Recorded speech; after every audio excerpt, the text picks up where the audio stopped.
Oh my god. Oh my goodness. Hello. So good to see you here on this dusty old YouTube channel. Uh, so I don't know. It's really up to you to kind of steer the ship here because I can really talk about just about anything you want. Hi, honey. Um, I have been doing a lot of writing on works both fictional and non-fictional. And I think maybe a lot of you have found me through the Super Deluxe series I did, Sex Stuff, which you've probably heard, um, is no longer because Super Deluxe is dissolved as a result of the merger.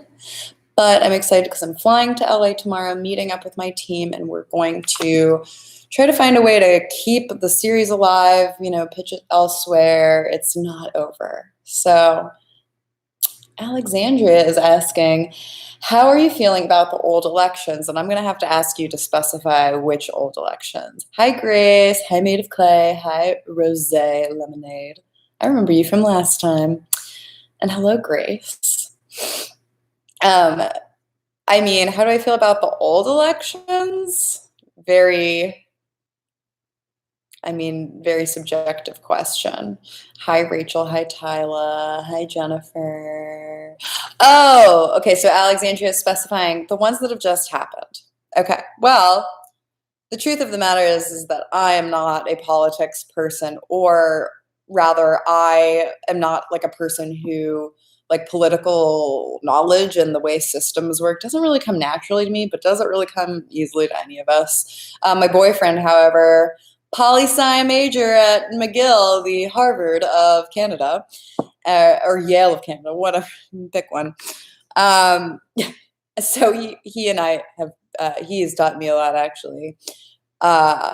So I guess everything I say comes with a grain of salt of I think I need to do more research on what has happened in other state elections. But in Michigan, I am very happy that Gretchen Whitmer, the Democratic candidate, was elected. So we've had Rick Snyder for the last 8 years, who is literally a venture capitalist. That is literally what he is. He's responsible for Flint. He has been turning a blind eye to poison in water. And we're talking about more than just lead. We're talking about the PFAS chemicals. And part of the reason he doesn't give a shit is that it affects, minority identities, mostly Black folks. So Flint is a primarily Black city, and, Muskegon Heights and all of those cities, every city with an issue. It's kind of, Detroit constantly has water main break issues, but then you go outside to the suburbs and it's incredibly wealthy and white in the suburbs. So that's literally why 8 Mile is a thing. Why Eminem's movie was called 8 Mile, I think, because 8 Mile is the most racially segregated city suburb line. Okay, so I went on about that a really long time. Layla, feel free to ask specific questions. That is just my update on the elections. I'm happy we've got Gretchen Whitmer, even though I was campaigning for Abdul, another Democratic candidate in the primary. Gretchen's going to be great. No more Rick Snyder. Fuck that guy. We legalized recreational cannabis, which is, overall good, but it does have a few drawbacks.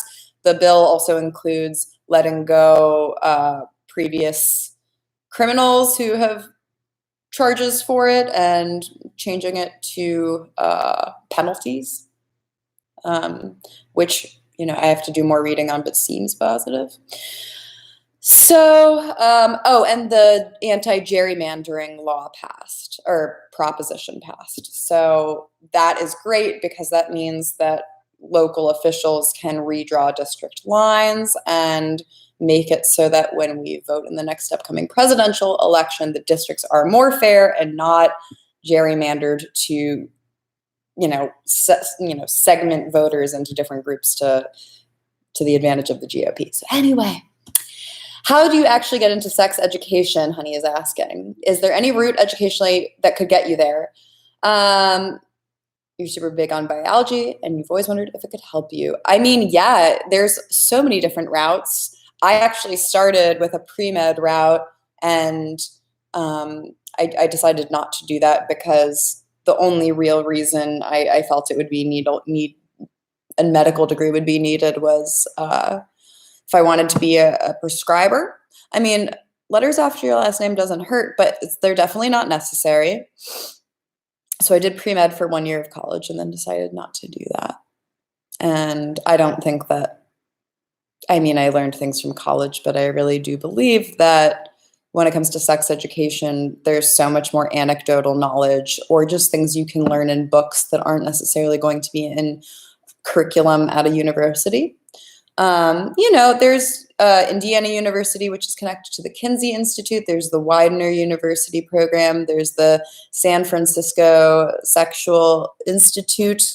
I'm also on call, so I might have to. We're good. Yeah, I might have to take a call at some point, but I'm here. Don't worry.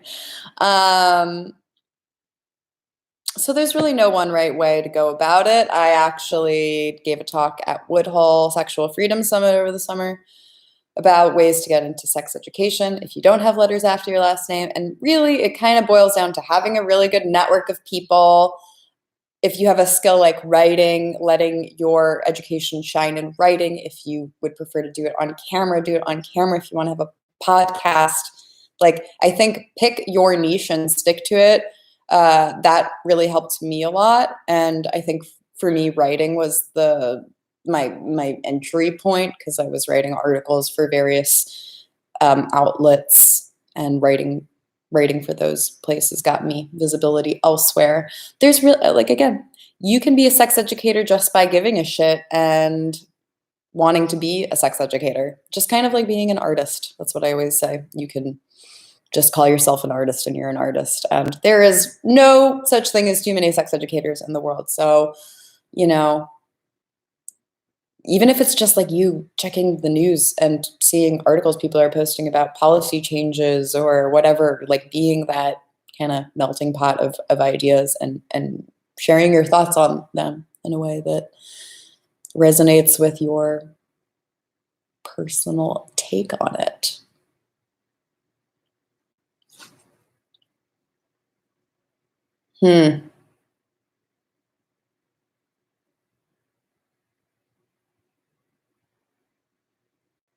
Okay, I'm just reading through the comments. Grace, feel free to let me know what you need self-confidence advice about.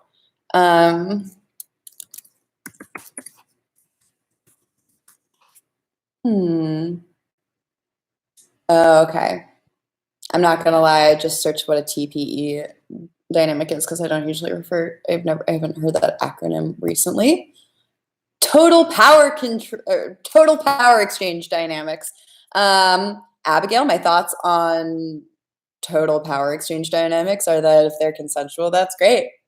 I think that's great. There's definitely a lot of stigma around people who live the lifestyle 24/7, but I mean, my thoughts are that any safe and consensual, risk-aware sex, for the most part, pretty good shit.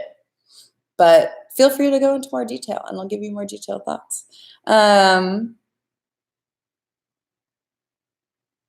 Oh, thank you. I think Eirik is how I say your name. Magnus. Yes, I have a lot of serious thoughts. Amish Robot is asking, love your haircut. What inspired you to cut it? Do you plan on keeping it short? Because you should. It looks stunning. I do. I am planning on keeping it short, although I'm kind of cowlicking in the back today, as you can see. Somebody said that it is a very becoming haircut, and that's my favorite compliment I've gotten on it because, yeah, it is very becoming. And it's a nice way of not saying, like, you look older now or whatever, but I'm like, I feel more mature. I feel like I take myself more seriously. I don't take myself seriously, but I think what inspired the first time I cut my hair from long to a bob, my inspiration was that I was in Europe and just kind of witnessing a lot of traditional gender roles around me, or just like people dressed very like traditional gender roles. And I kind of just, I have felt an attachment to my hair for sure.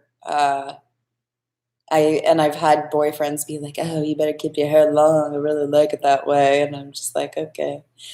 When I was younger, I listened to that.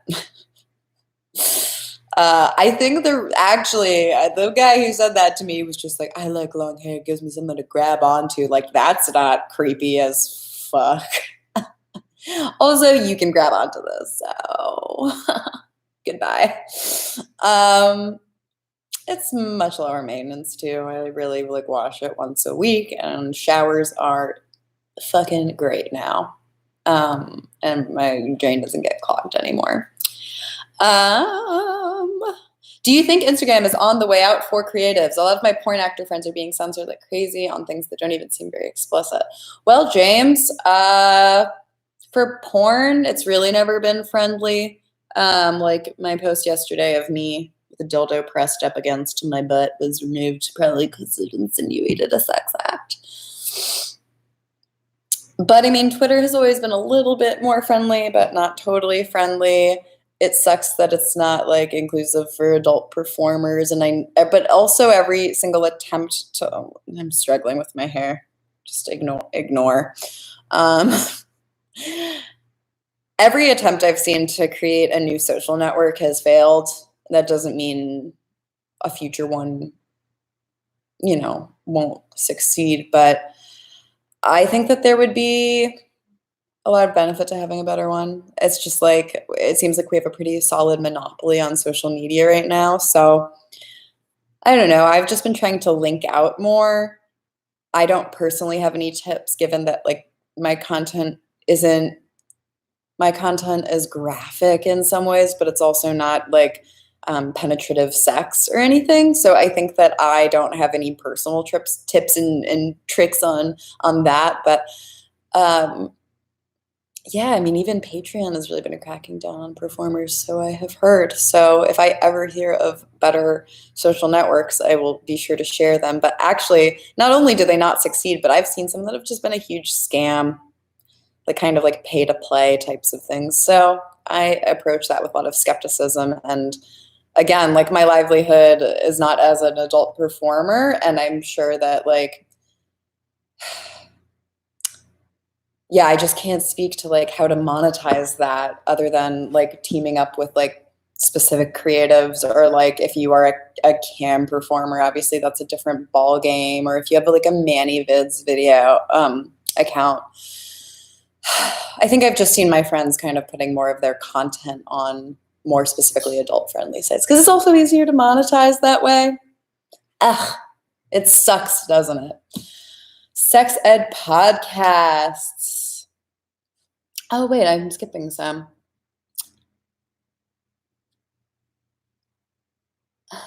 I'm super interested in the lack of LGBT sex ed. It's so appalling. I was brought up in the notion that abstinence is the way to go, which is so toxic.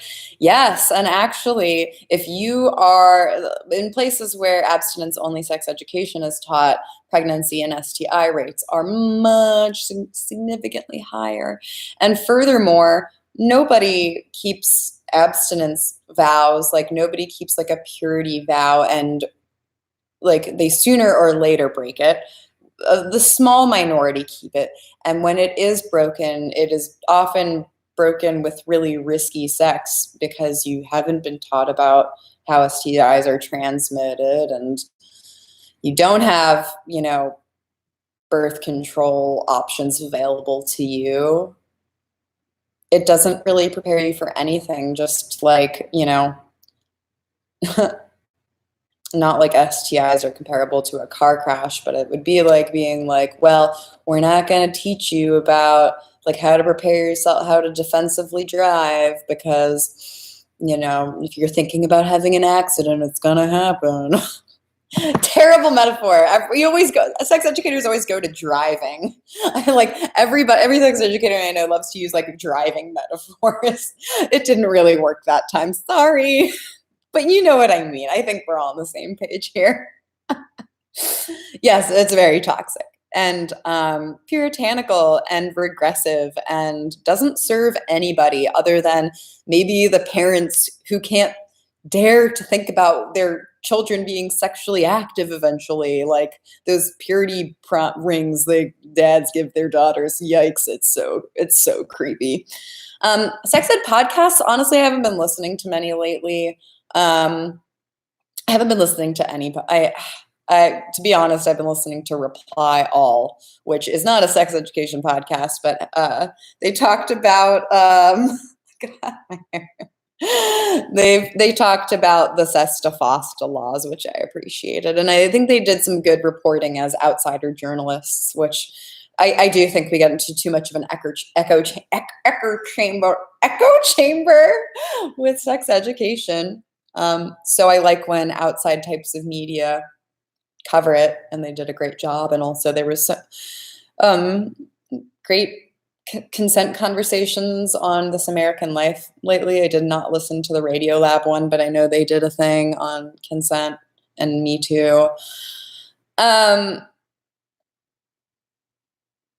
like Why Are People Into That with Tina Horn. That's a good podcast. My friend Jiminica started a new one, Trauma Queen, which has finished its first season. But that's more like focused on trauma, but definitely talks about other things beyond that as well. Jiminica is a good friend of mine. And also Erica Hart, her podcast with Ebony, and they're partners and talk a lot about the intersection of sex ed and,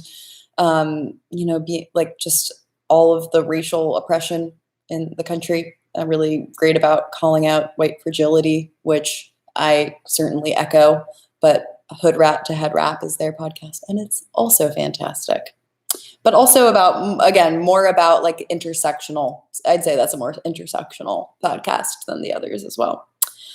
My opinion on using coconut oil as lube is that you can feel free to do it, but if your body starts reacting weird to it, stop, because it can actually kill off the healthy fungus that lives in the vaginal canal, because yes, there is healthy fungus that is supposed to live there. So using coconut oil anally is a little bit, here's the issue, is that oils kind of cling to the linings of the body and don't really shed away as quickly. And anally, I think that you run a lower risk of like fucking up your biome in there, also because you're shitting out of that hole, and that is kind of like flushing things out.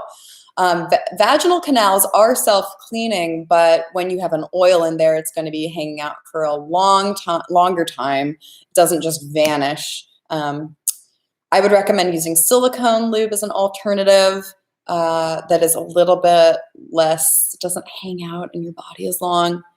But again, coconut oil is fine. Just make sure you're getting like a virgin, cold pressed, whatever organic bullshit you get, And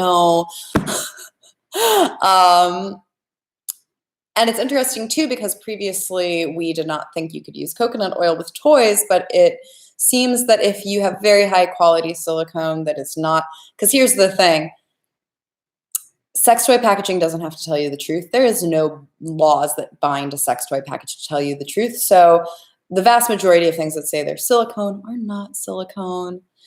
But if you're getting a really high quality product that's like, you're sure it's 100% silicone, it doesn't have a funny smell to it, it's safe to use coconut oil on it, probably. I would recommend doing a patch test at the base of it to see if anything happens, if it warps, if it gets sticky. And make sure you wash it off fully with soap and water every single time you're done using coconut oil on it.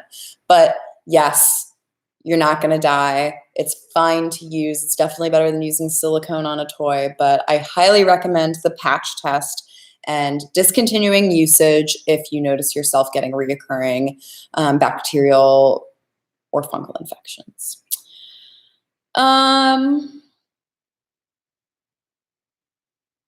Interesting, James. That you think it's a homophobic issue. I mean, I would definitely agree, especially if it is, like gay performers being taken down much more quickly than like the heteronormative mainstream stuff, which I know definitely happens. I think that it's nice to, I mean, they're like the mainstream gay porn industry is on like different channels, and generally, not that I don't mean like the tube sites, everything is on the tube sites, but I do think that it is very possible that certain production companies could be getting targeted. I have nothing to back me up there, but just from what I've heard from other friends, I would agree with you. And I mean, in general, we know that social networks are homophobic and fat phobic, and, you know, are more likely to leave up a naked picture of a thin white girl than, you know, like a larger bodied person in general. You know, it's just like we have moderators moderating social networks that have personal subjective opinions, and sometimes those moderators are homophobic and fatphobic and racist, and there you go. And there you have your moderation. Run by a bunch of people with subjective opinions. Sliquid is great. I'm glad you are enjoying it, Rachel. So let me talk about, okay, so Cedric and Ada Gear Outdoors. It is a bummer about Super Deluxe. Here's the reason I am not going to be making my own videos. First of all, the Super Deluxe videos, I mean, we had a 6 to 8 person team minimum for each video shot. I had a makeup artist, I had a director, I had a producer, there were additional camera people, there was a sound person, it was a big team. So I couldn't just make that happen on my own. I would certainly invest the money in self-funding it. I would self-fund it through my sex toy company, Spectrum Boutique, if all else fails. But I guess I just want to say there was more to those videos. You know, a successful video doesn't seem like a lot went into it, but actually a lot went into those videos. And you know, as I said earlier, I'm going to be flying to LA and talking with my director and producer in a couple days. And it sucks with the timing too, because you can't pitch new things right before the holidays, but our plan is to pitch to new places in January. And I think that it just was such a successful show that I think we're going to have a really easy time getting it picked up. But you know, don't want to jinx it. And also, like, maybe nobody will pick it up. Who knows? So, but regardless, if I don't end up self-funding it as a last resort, I mean, I have so many projects I'm working on that I can't talk about right now. One of them I've been working on for 2 years, and I'm so glad I didn't say anything earlier, because then y'all would be like, excuse me, where's this thing you promised us? So let me just say that, like, there's so many film, video, writing related projects I'm working on in the longer term, and it sucks because in the short term, I'm not going to be putting out as much content. Like, I can't put out sex stuff videos, but there will be more things. Do not worry. And I'm looking at it as a blessing, and that, you know, hopefully it's a higher production value, even higher production value when we get it picked up, and we can travel with it, maybe. Who the heck knows? La, la, la. Okay. Are there any dangerous materials that should be avoided while buying sex toys? So many. I could make this entire live stream about it. But basically, you want to avoid anything that does not, like anything that says it's a medical grade material. People love putting that on packaging right now because it sounds really official, but it actually means nothing. Like, this glass is medical grade material. It doesn't mean anything. But I mean, phthalates are a big one to avoid. It's you know, so toys generally say phthalate free on them. And if there's silicone, they shouldn't have phthalates in them. But again, it's like, unless you're sending a toy off to a lab, you can't really exactly know what's inside of it. Everything I carry at my sex toy store, SpectrumBoutique.com, is body safe. And I mean, there's so many things to avoid. You want to avoid chrome plated things. If it's not stainless steel, it is probably chrome. And chrome has carcinogens in it and like basically off gases into lead. So that's not good. If you don't know what a metal is made out of, I mean, and we're not talking about like buckles on things, we're talking about like insertable toys. Make sure it's stainless steel. That's a new one that I'm like more acutely aware of because I almost carried something at my store thinking it was stainless steel and then found out at the last minute it was chrome and abandoned it because it's not body safe. So, I mean, the list goes on and on. But I mean, elastomer, hard plastic, and silicone are the basic types of plastics that are body safe. But again, you know, they're not all created equal. That's why it is important to shop locally with your small business, such as myself, because I am doing that research for you. And Amazon is not to be trusted, even if it says it's one thing. I mean, especially with the Hitachi Magic Wand, there are countless knockoffs. I mean, or just people emailing me like, okay, I got an Amazon Hitachi Magic Wand, and it is shitty. I actually ordered one to see what it was like, and it was like just a completely different material and like didn't have the same vibration at all. So we're buying from a trusted retailer or brand is a safer bet because the truth is there are so many things to be avoided out there. I love you too, Katie. Thanks for the short hair, love. Christian is asking about having dry vages, which is very real. It happens to all of us, whether it's because we are just getting older, because we're on new medication, because we're at a place in our cycle where we're producing less lubrication. I mean, there are so many things. Hydration. If you just don't drink enough water, your crotch won't self-lubricate. I never rely on self-lubrication. Like, I don't care if I'm self-lubricating in mass quantities. Lube is the answer. But especially if you have like extra dryness ones, like coconut oil can be helpful. Aloe-based lubes, which are water-based but have aloe in them, those are great for hydration. Silicone-based lube is great because it doesn't evaporate or absorb and is body safe and just kind of naturally sheds away when it's not, you know, after a bit. And that's really good for hypoallergenic sensitive bodies. I know a lot of chemically sensitive folks who use Uberlube without a problem. So that is definitely by far the most hypoallergenic. But don't be afraid to use lube. That is my main piece of advice for experiencing dryness, because I know that it's definitely attached to, you know, our value as sexual beings by the mainstream, but that's bullshit. I personally, it took me so long to be like, oh, wait a minute, like I should just use lube and stop having this rug Bernie sex. So rug Bernie Sanders. But yeah, I mean, it's worth having a travel sized in your purse, so you can just, here's mine. It's literally sitting here. I'm going to dig it out to prove to you that I carry a lube everywhere with me. If I can find it. Oh, it's my chapstick. I promise it's in here. Okay, here it is. Here's my lube. I finally found it. If I was actually about to have sex, that'd be a very flustered moment.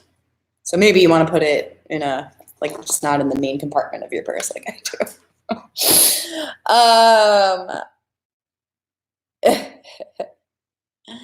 La la la. Thanks for the faith that thanks for the faith that somebody will pick it up.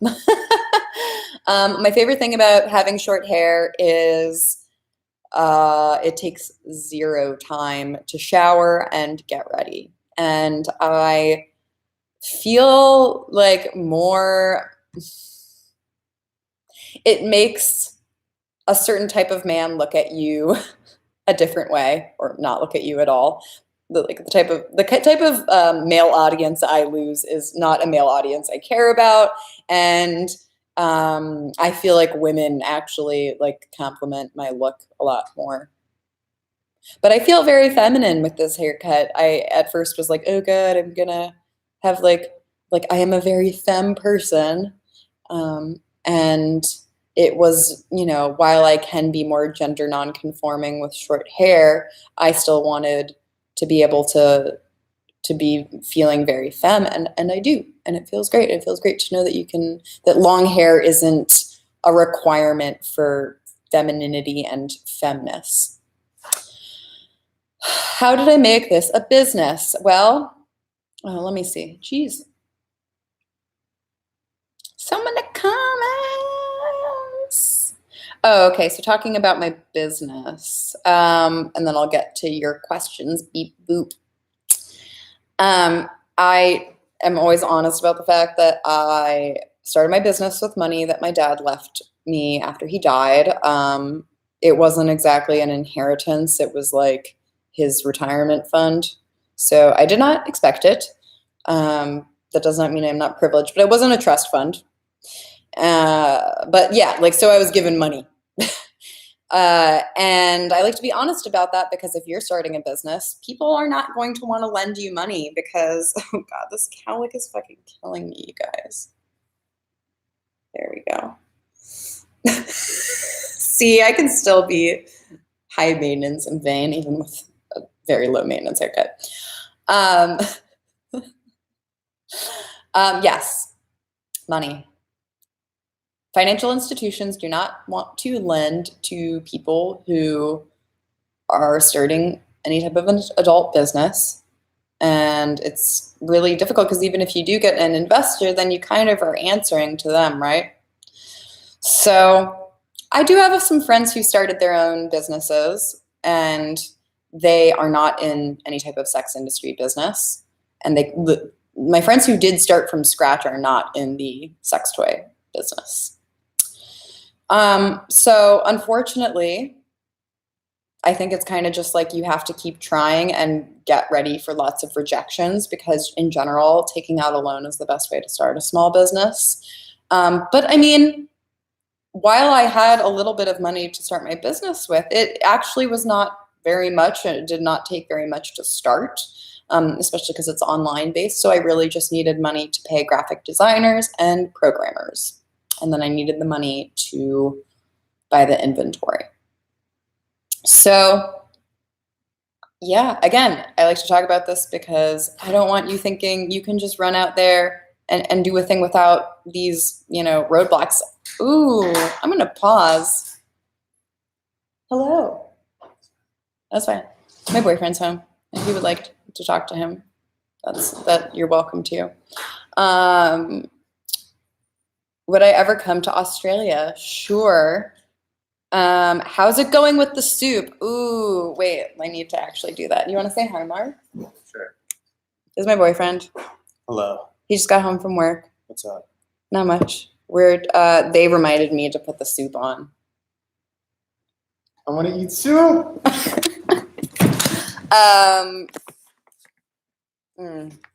Soup time.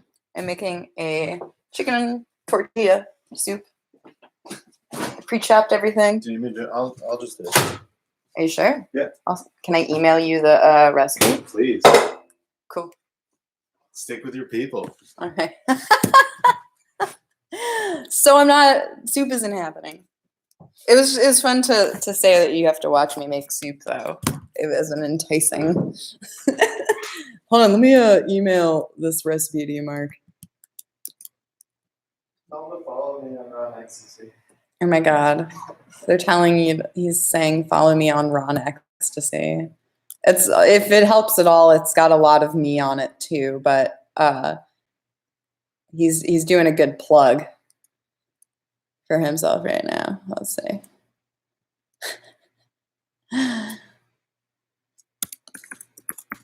That feel when you gotta email your boyfriend a soup recipe. La, la, la. Okay, sent. You're welcome.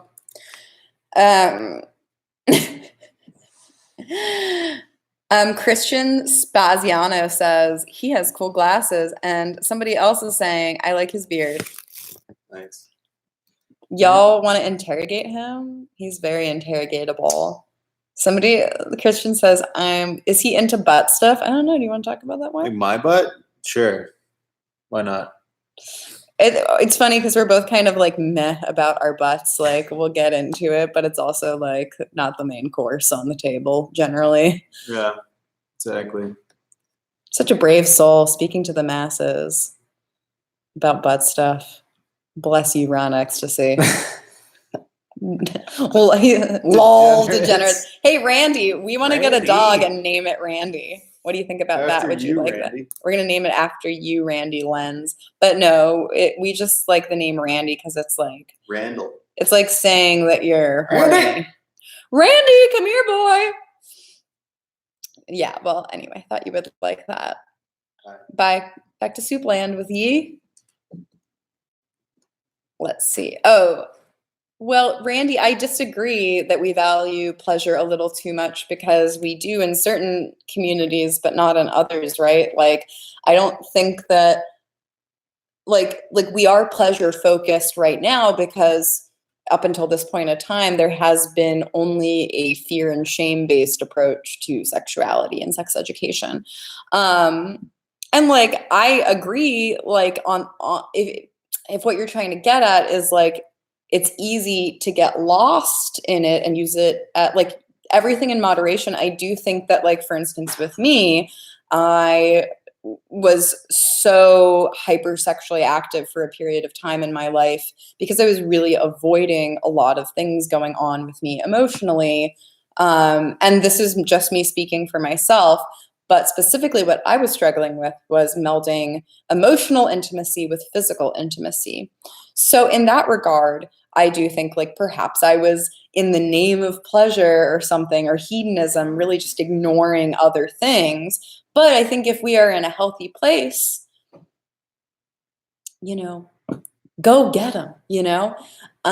So I understand that viewpoint because I think that, you know, if it's just all pleasure all day and no work, it's not as fun to take a load off and go masturbate. If you can go masturbate all day, then it's not as fun, you know, or it loses that moment when you get home from work and you're like, oh, now I can go be alone into pleasure land.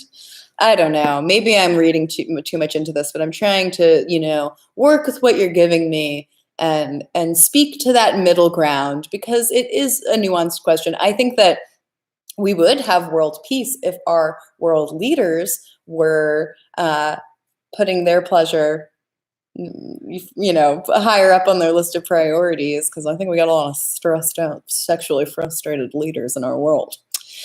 I mean, honestly, yeah, I think that about sums up my feelings.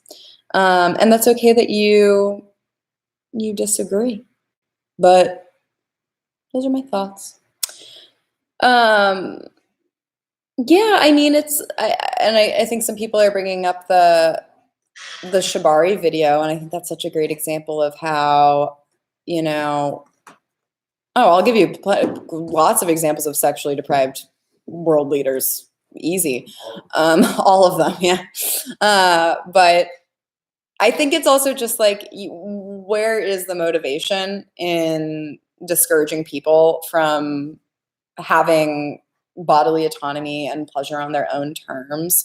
And the reason it does become political is because, you know, maybe cis men and cis women fucking each other is supported and promoted in our government, you know, or, you know, barely, you know, but it's like, there isn't even, like, right now in Brazil, they just elected a person who's like way more aggro than Trump, and people are literally getting murdered in Brazil and in the United States over their sexual orientation. Trans women of color are getting murdered.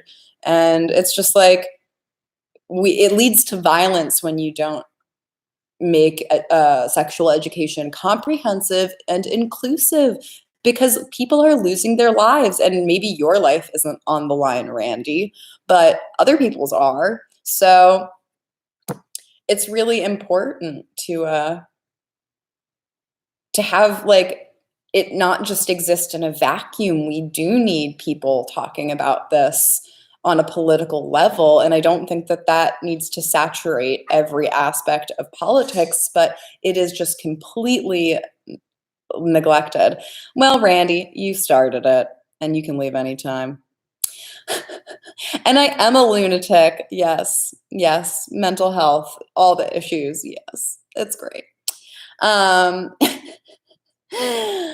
I mean, it's just so interesting if we look statistically at the people who have received like districts where comprehensive sex education happened.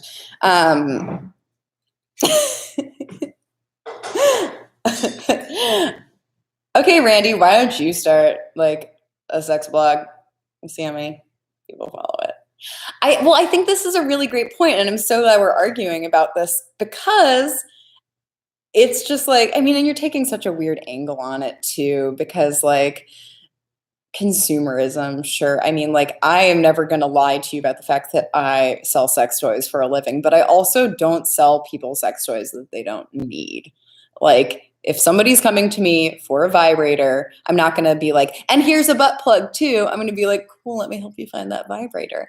And that's what our government needs to do. I'm not saying that they should be like, everybody needs to have sex. You need to be having sex. It's more just like giving space for people to not be living in fear of sex is what needs to happen, because so much of, like, we literally had a mass shooting because a guy wasn't getting the attention he needed. You should read The Sex Myth, Randy. I think you would like that book. But I think that you are like I understand where you're coming from, which is why I'm not like kicking you out of the room right now. But I mean, we could say the same thing about eating. We could say the same thing about smoking. We could say the same thing about coffee. Anything that affects our experience. We could say the same thing about TV, you know? So it's really just like, yeah, too much of anything is not good. But when it comes to masturbation, it's a stress relieving, endorphin releasing thing.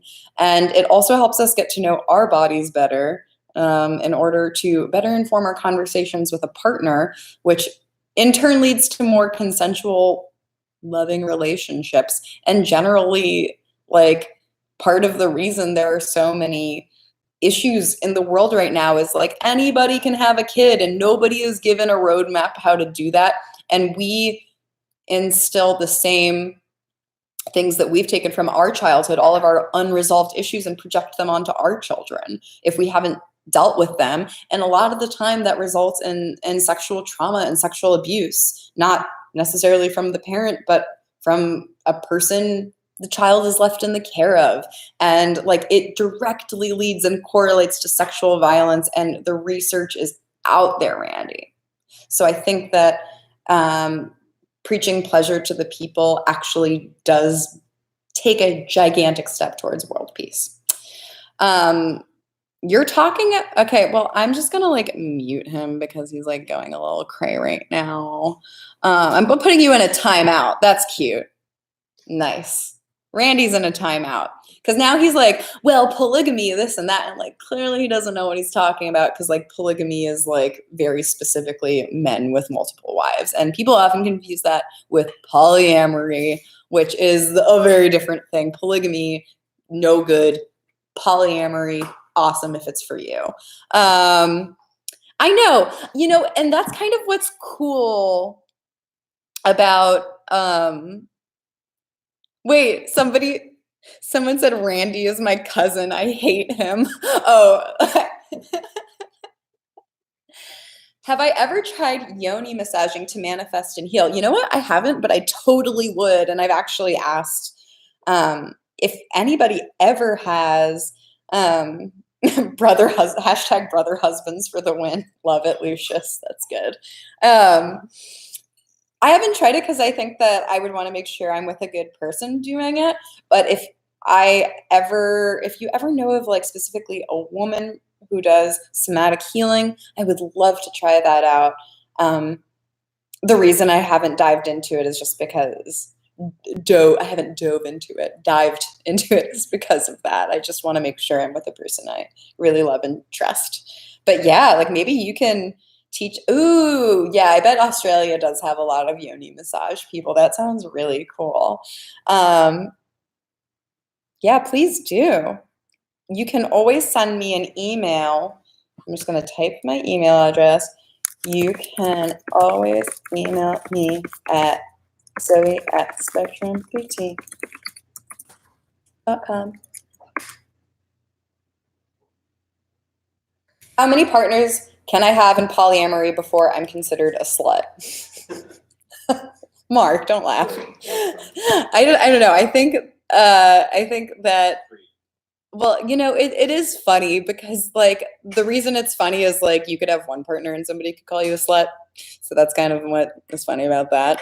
I would say no, as long as you're being responsible and communicative, have as many as you want. So yeah, I mean, there's people like, yeah, it's all subjective and it's really kind of just like about doing whatever you want to do now. 12 is a great number. I mean, I can't imagine that with 12 partners, every person is going to be like a primary partner. But like if you have like, everybody, it doesn't even need to be a hierarchy, but maybe this person meets this specific need and this person meets this other specific need. I mean, I think one of the biggest arguments for polyamory as an option is just that it's unrealistic for two people to meet 100% of each other's needs. And that doesn't mean that monogamy can't work, because it totally can. But not just sexually, physically, but emotionally, sometimes you need to receive that from someone else, just like with friendships. Maybe you have a friend that you really love going out dancing with, but you don't really want to talk to them over coffee. They're not really good for that. Good for different things. How many recorded people in a poly relationship has there been? Well, without, I mean, and again, technically polygamy is a form of polyamory. It's like kind of a coercive and I would argue non-consensual form of polyamory. But I mean, Mark, how many wives did Warren Jeffs have? Hundreds? Yeah, probably. I don't know exactly, but too many. I mean, but Yeah. as you said, it's non-consensual. There's like Yes. it's coercive Yes. through like. Yes. Well, and also, I mean, Warren Jeffs is no. I mean, like, let me point out Warren Jeffs as an example of how to be like an incredibly evil human being, because that is someone. World of Wonder says, "Do you mind if I bang Mark?" The answer is, please go for it. I would love Mark to bang somebody else. Hit Mark up. He's available.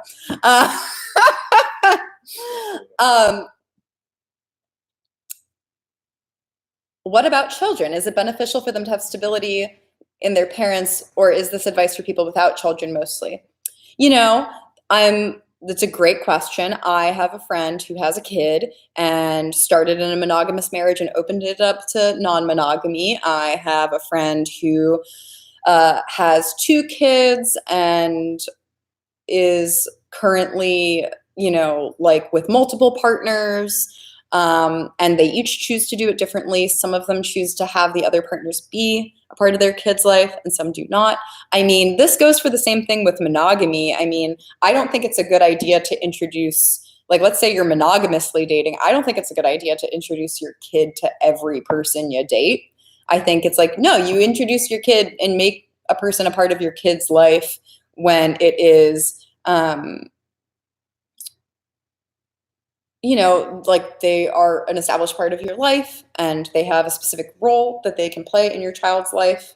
I think it is irresponsible to just like expect your kid to meet every single adult you have sex with. Like, no. I didn't mean to say like every adult you have sex with is, if you would have sex with kids, just like every human, like in a child's world, you do need to have a network of other adults that they can consult with that aren't their parents. It's good to have a trusted friend or somebody for them to talk to you, but you don't just throw random people at them for them to connect with. You got to make sure they're an important person first. But it requires a lot of scheduling. Let's see. So why should we trust their choices and not encourage them into more stable settings if what is at risk is more or less sexual gratification? Oh, Michael, I understand what you're saying, but I think you're misunderstanding a little bit of how polyamory works. I mean, look at the divorce rate between single, monogamous couples. That's high as fuck. So saying that monogamous relationships are stable to begin with is, not a good piece of information to go off of, because I mean, monogamous couples do not stay together in higher rates. And polyamory really meets more needs than sexual needs. It is very emotional. It meets emotional needs. It's really just goes so much further beyond that. So I think that if you did a little bit of reading on like non-monogamy one-on-one, it would answer a lot of those questions, but you're bringing up really great points. Yes, Michael, but what you're comparing like obesity to is not only like fat phobic, but like you don't know that person's life circumstance. Like you can't look at a person's body and know what the path they've walked down in life. So like I think that that's a really like vain and judgmental thing. And I think everybody has their own judgments about other people, but we don't know. If we see a stranger doing life their way, we don't know their background. We can't make any assumptions about that.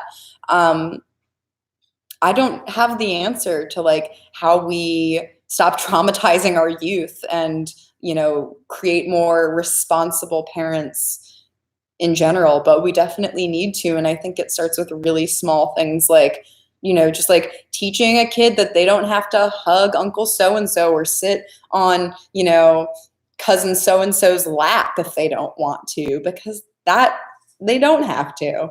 It's their bodies and they don't have to fucking sit on it, Well, Michael and Shane are going at it in the comments. No, but here's the thing. It's like, doesn't have to be a moral judgment. And I don't think that you are trying to be like hateful. I think it's more that we don't know we don't know. Maybe this person has if you look at a person who is overweight, you aren't, or like a fat body can be fat for so many reasons. And it is not like the narrative of like, oh, people are lazy and just need to eat better is really just not the picture.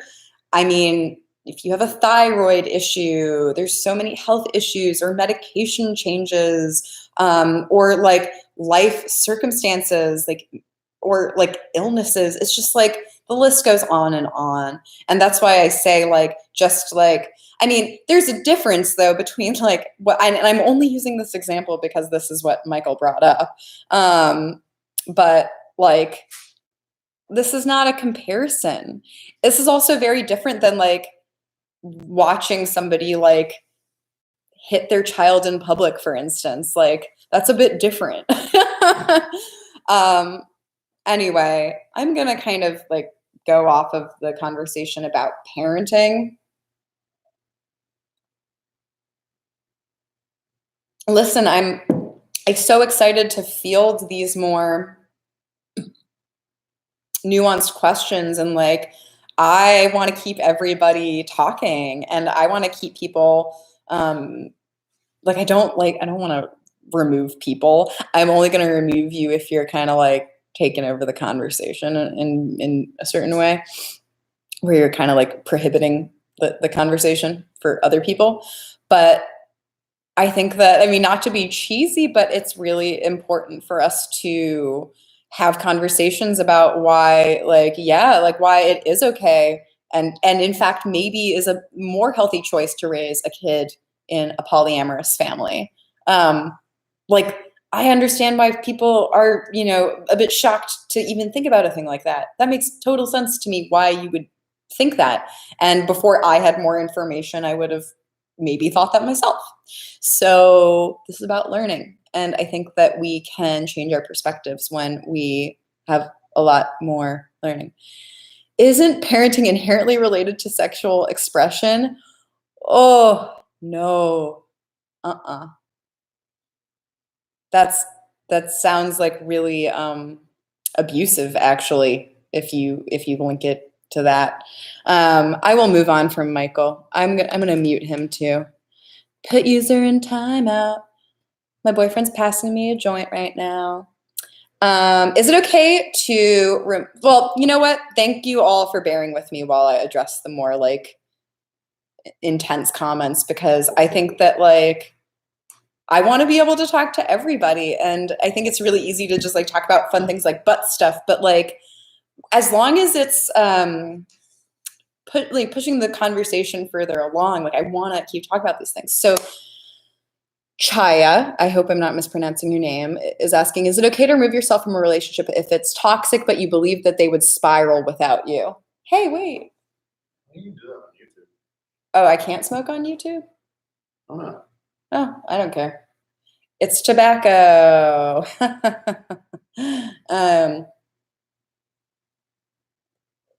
Well, weed's legal now. Y'all want soup now, eh? I think we need more tomatoes. No, we have plenty. It says 2 cans. No, look at the ounces. Oh. We have more than enough.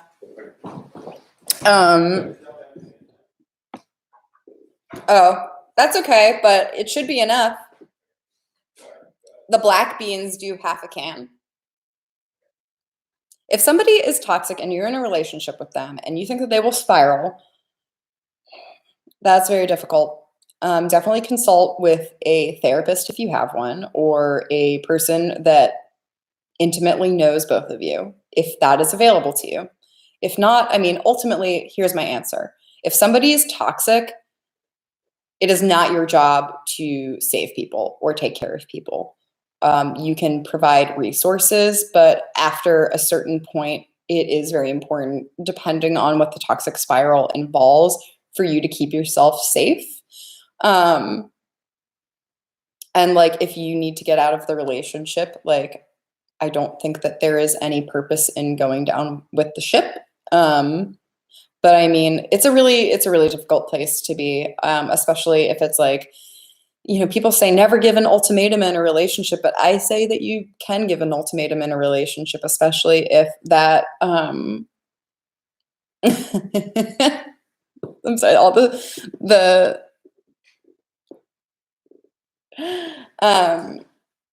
soup comments.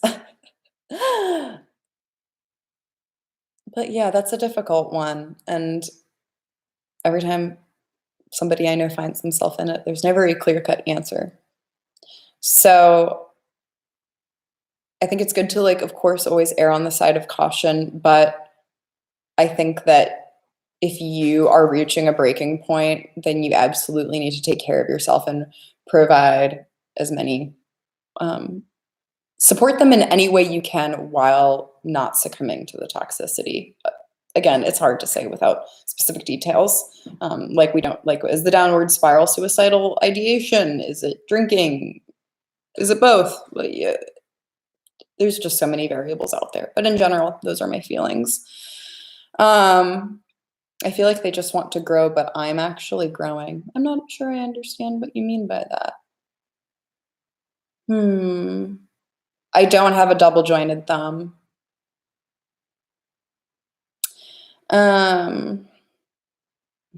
Let's see.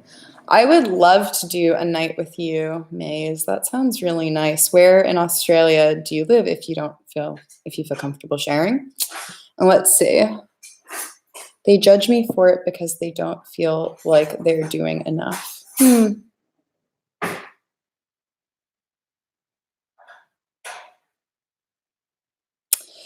I think that it's I mean, this could be so many things. It could be like codependency. It could be a lot of things. I'm sorry you're in a toxic situation. I'm gonna look up where Canberra is.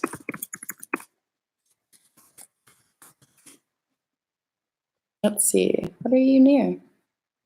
It's the capital of Australia. Wow. Yeah. Did you know that? Yeah. Mark knew that. I didn't. Isn't it a state? Whoa, there's okay, a little bit up the road, there's literally a city called Yas. And also Wee Jasper. Whoa, you got the Gugong foreshore. That's some great names. But let's see, you're in between Sydney and Melbourne. Melbourne. Cool. I'm coming back to the chat. Coming back to the chat. Okay. Oh, I'm sorry your question got lost. There's so many. Oh my God. Okay. Randy couldn't handle his time out. Remove.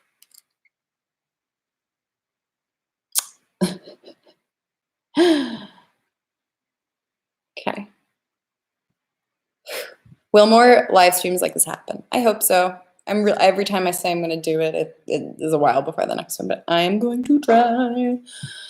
I'm going to take only a couple more questions, and then it's going to be soup time, and I'll show you what's going on in soup land.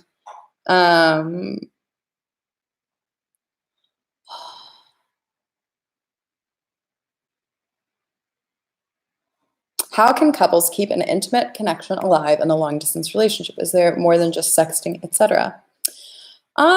Any toy can definitely be helpful. I mean, FaceTime is great. I think that snail mail is also adorable. Yeah, have you seen 90 Day Fiance? That's a great show. Not necessarily saying that your life would be at all relevant to 90 Day Fiance, but I really like that show because or you should watch before the 90 days, 90 Day Fiance. Sorry, that's not real advice though. That's like how to not have a long distance relationship. I don't know. I think it can be difficult. And again, a lot of people with long distance relationships are polyamorous so that they have multiple partners in different cities. And that's what that can look like sometimes. I think that it definitely can make it more workable for some people, but I think certain people have an easier time with it more than others. I think there can be something about having a person further away and yet being so intimate with them. I think it does foster a special kind of intimacy, but it can be also very different from in real life. So, I mean, again, I don't know whether you used to live in the same place and don't now, or you're planning on living in the same place. But yeah, that can all look so many different types of ways. But I think the more close types of connection, the better. And that's why I like snail mail and FaceTime, because it's like you get to send them a physical item, like, or it's like, ooh, they had this thing, or they wrote me this. I like that. But I think, again, it really just boils down to the specific couple, because I think that like it just looks so different for different people's situations. Let's see. We've lived together for 3 years. Oh yeah, that is a very difficult transition. Especially, yeah, after 3 years and you don't live in the same place. I mean, yeah, renegotiate boundaries, talk about what your boundaries are, and talk about exactly what isn't okay to do with other people. And maybe that's nothing, but if you, again, don't know how far away you are, or how accessible traveling is to you, but yeah. Let's see.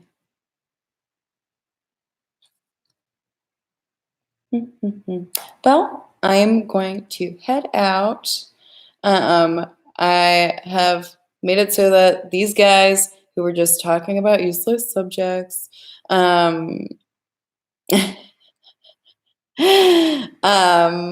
But thank you for all joining me. And oh wait, let me show you the soup. Hold on.